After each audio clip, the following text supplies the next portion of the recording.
剑带领出来的就是这个嘛。你从这边去看那个尖嘛，你是从你的视野从这么宽的，慢慢收束到这个地方，收束慢慢往前去，收束到最后到那个尖，晓得吗？所以说练剑的时候，你要看着那个在现在做的里面这一条啊，都比较细，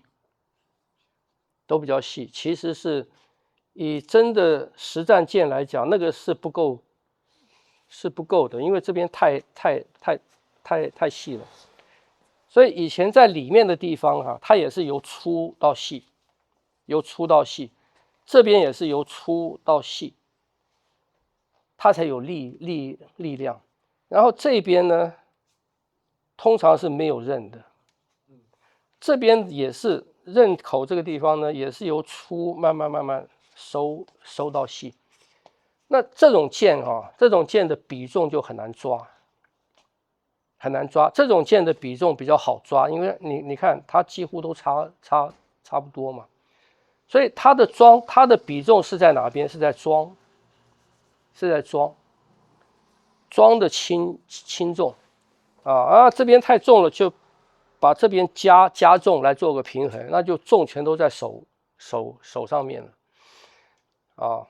那以前的比重不是，以前的比重是在整个剑条上来做的，所以你看传统的真正的剑或者刀啊，它的装啊是很简单的，不要影响到它太多。对，它不影响剑条的比重，所以很多在剑条上面有刻花或者刻七星啊，或者刻槽啊，那是在剑条上面来修正这个比重的所以以前的学问是在剑条上面。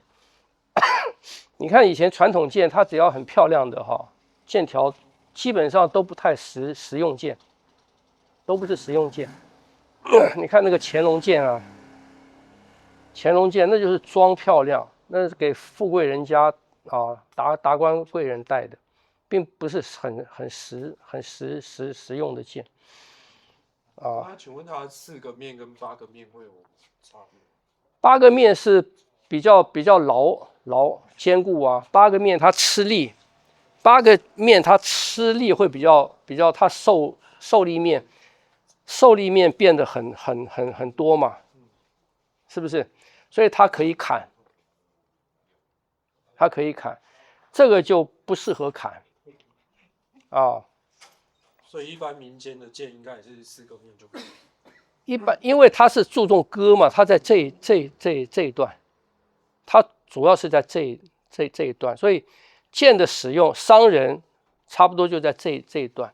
那这边它是比较宽的，这边可以防御格挡是在这一段，所以以前那种剑它是这边一格挡，这边就杀了所以它本身就具备了防御跟攻击这个上面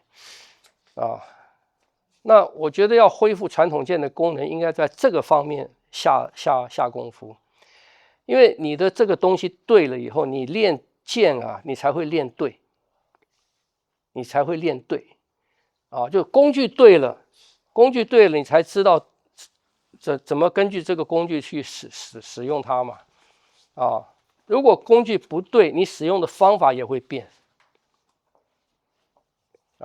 但是那个不符合现在的生意晓得吗？所以我一直说期望我不是有一把剑，特别请一个山西的老师傅仿照我一把明朝的剑，去做嘛，做出来也没有很对但它只是那个装是用就是那个剑装是用很传统的方法做的，可是那个剑的那个比重跟比例还是没有做好所以这个很难的。以前是个人用嘛，打好了以后个人一个是定做，第二个是买了以后，然后根据个人的手感再去调，再修啊。那这个东西为什么在中国，它不像那个日本刀传好几代，就是因为它是一般在民间来讲啊，它是消耗品，它真正在用它是消耗品啊，所以你看它的剑把手那边啊，各种装，它不像日本刀可以拆下来换啊什么的。因为日本我说嘛，重要的是那个刀条嘛，所以他们传家的瓷器是那个刀条，那是工匠有名的工匠经过很多的功夫去把它做出来的，那个刀条是最贵重的，所以它的装可以换，而且它可以用很简单的装。那中国这个不是嘛？中国这个它打出来，它那个条只是我能用就好了啊。然后用过一两次它就坏了就要丢啊，就要换掉。所以在中国来讲，这种东西在民间来讲是消耗品，在军队里面大量配给官兵的也是消耗品啊。你除非少量的是皇帝，你有军功，皇帝赠你的那种东西是象征什么？象征权力的。象征权力的东西就不管实用了，所以我们现在要找到一把好的刀、好的剑，很困难，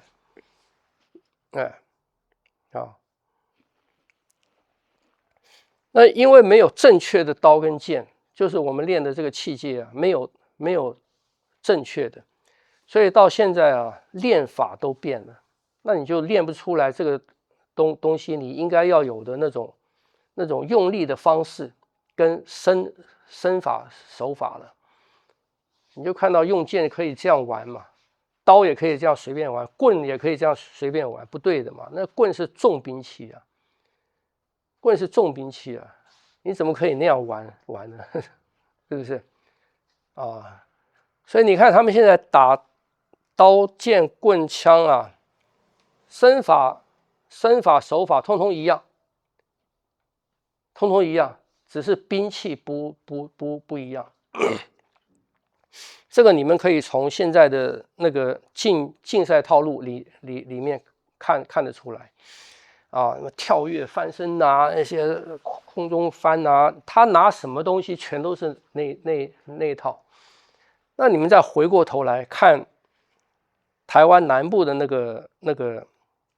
个宋江镇的那些，他们也是拿什么东西都是那一套，可是他们当初拿的是什么？拿的是重兵器。所以你看他们那个打四方，是不是？他们就是捅啊拨啊，就是打翻过来打过去。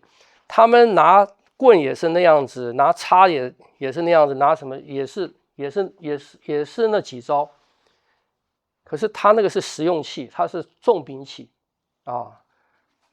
可是这种是什么？就是当初人教这个村庄啊，教农人，他可以保护他的村庄就好了。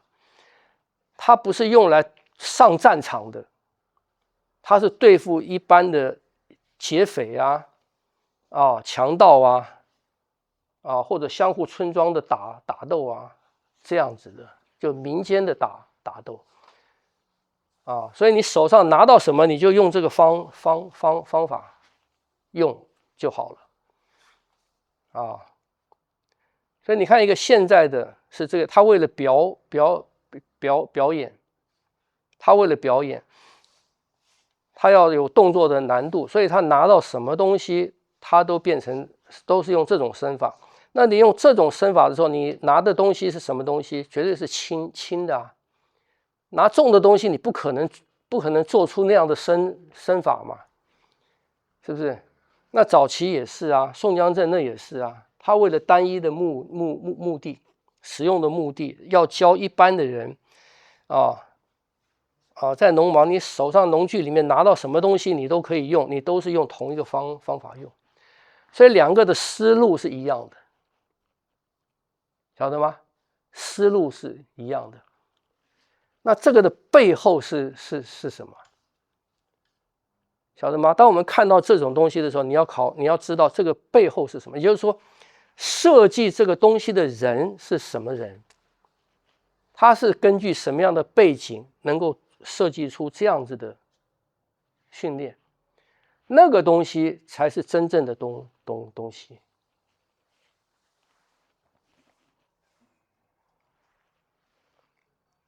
这样不懂？所以这个是当我们看到一个传下来的东西变成这个样子之后啊，你说谁创的我都不管，我管的是需要一个什么样背景的人才可以创造出这样的东西来，跟你们现在玩科技的一样嘛。你看到一个手机，从早期的手机到现在的手机，你打开一看你就知道哦，当时的科技水准是什么，那个设计者当时的人的知识层面是到什么地方，整体的科技发展是到什么程度，你们一开就知道了嘛。现在的一开也晓得了嘛，就是这样子，就是这样子。所以所有的果，不管再简单的果，我们往前推的时候啊，我们会看到那个后面需要一个多大的因啊。所以很多人讲，比方八卦拳啊，当初就是老三掌啊，或者就是八掌啊，都是董海川因材施教啊，什么人来教什么，可是没有人去问因材施教的背后是什么？你凭什么可以因材施教？你凭什么？是不是？大家不去想因材施教有多难，你因材施教要有一个多大的知识背景，能够涵盖几乎所有的不同的对象，你才可以因材施教啊。那他那个东西是什么？我们要学的是他那个，我们要学的不是他因材施教出来的这个。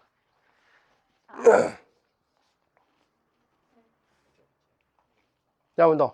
那才是学问的根本嘛。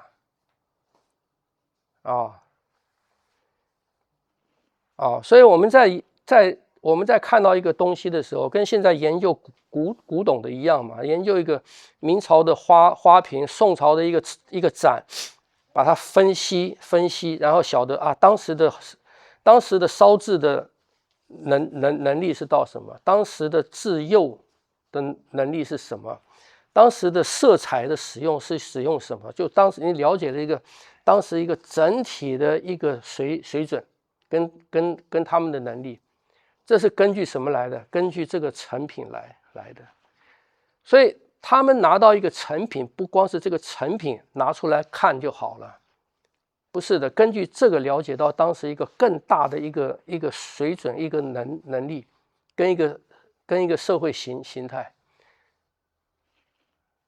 这才是真正的了解了这个东西，晓得吗？我们现在练也是一样啊，这个东西到我们身上了是一个果，可是你练了以后，你练懂，你要去往回想啊，这个人是凭什么研究出这样的？凭什么他说这个东西可以，比方可以练心，这个东西他凭什么可以说可以练心？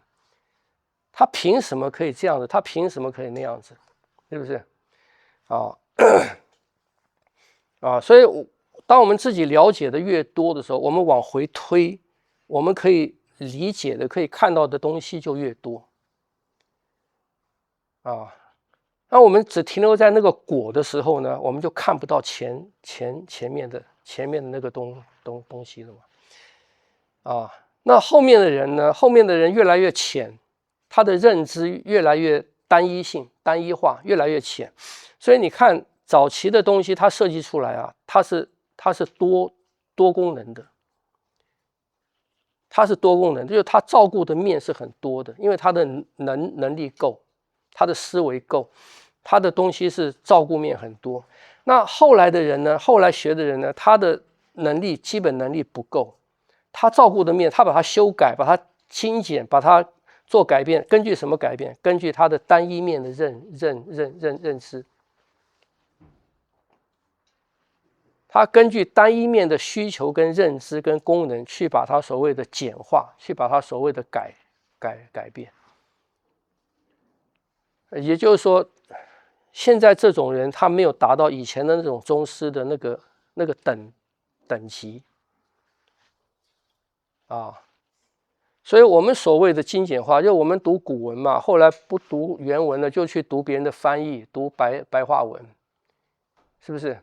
因为我们读不懂啊，只能读白话文来做理解啊。可是你要真正了解它的意思的时候，真正那个原来的意思，你要去懂那个他当时用那个语言写出来的那样子的能力，你才能懂啊，是不是？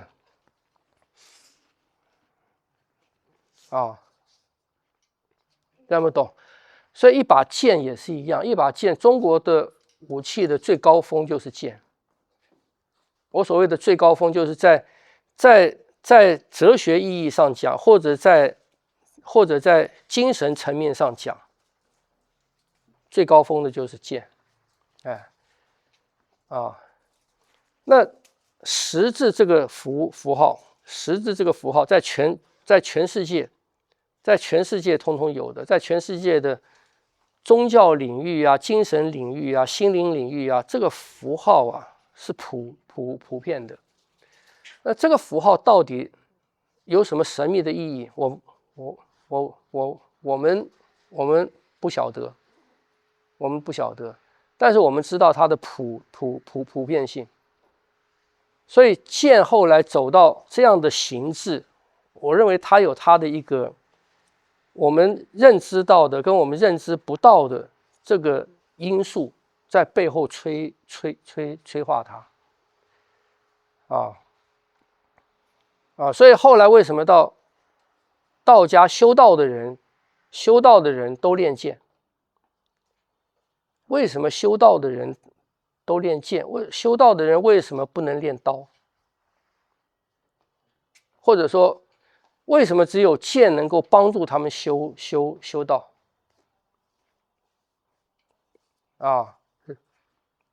是吧？最重要的，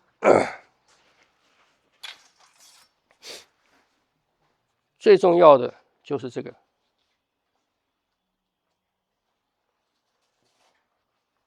剑全部的学问、全部的精神就在这一点上面，就在从源头，从宽集中收束、集中收束、集中收束、集中收束、集中收束到这个点。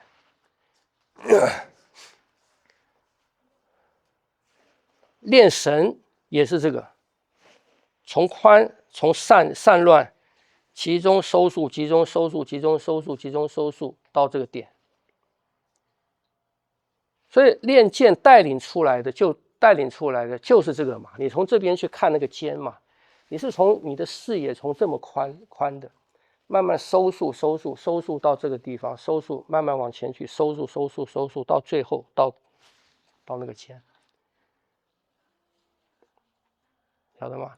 所以说练剑的时候，你要看着那个尖嘛，你要看着那个尖，就是帮助你把你的精神收束到那个尖上面去了。只有剑做得到这个，只有剑能够有这样的功能。所以剑的招式，尤其是道门的剑的招式，它不像少林剑。变动那么多，那么花巧，它不是当做兵器练的，它那个招式不是当做兵器练的，它那个招式是当做修炼来练的，所以这就剑的中国剑很特殊的地方，所以它也不能太短。当然，以前走江湖啊，有短剑好携带嘛。可是你看练神的东西啊，它都有一个适当的长度因为你太短的时候啊，你那个收束跟发展的过程，收束跟发展的过程不够啊。